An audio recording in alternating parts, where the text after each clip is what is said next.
want to formally defend you against your vicious attacks from Zach and Chris at 5:30. I did hear those. When they said there was only sun over your home. I saw sun over my home as well. I saw sun over my home. And I appreciate you. And if you spent the years in our relationship that Amanda and I have known each other, this is a really big moment. This is big big. Deal. This is big. No, but it was funny. They were like, there was no sun this morning. And I started doubting myself. I'm like, I thought there was sun this morning. It was fleeting, but yes, it was there. It was fleeting, but we really ran the gamut today. We went for that sun, quickly to clouds, then over to rain. That's kind of how the rest of the day has been, still raining into down East Maine. And a couple of what I call convective bursts have come through western Maine, where there's a little bit of lightning detected with a few of these and some heavier downpours into the mountains too.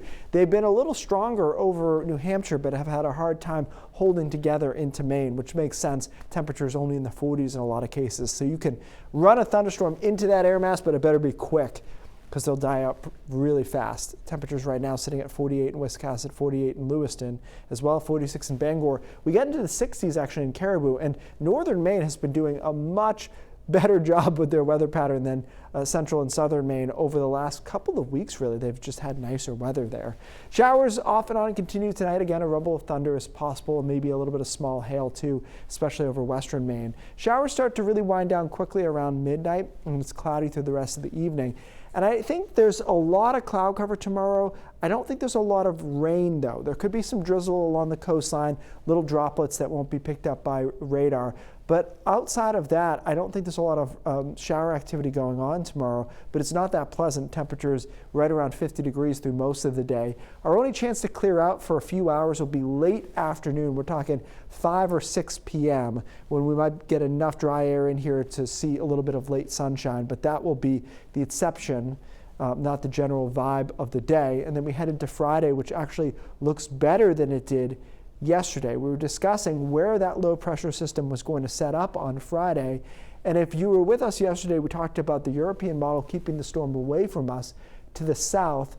The GFS model parked it over us, gave us a rainy Friday and a rainy first half of Saturday. Good news is it looks like the European model is carrying the day here. The GFS model has kind of caved to it and now is suppressed with that low pressure system keeping it away from us on Friday and Saturday. Not to say those will be banner days, but there was a potential there for it to be basically a washout on Friday through the first half of Saturday.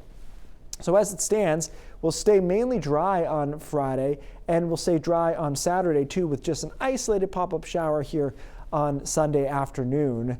But overall, pretty good. What we don't have a lot of here is warmth. We're generally in the mid-50s, and those are highs. So, you know, the either side of the day there might be closer to 50 degrees or so. But overall, not bad. And then we're looking to next week. We'll be watching a front which will determine our fate, as it often does this time of the year. I played it cool because usually that's where we end up, is on the cool side of the front. But there's some potential there. Could change. There's always that. Yes. All right, Keith, thank you.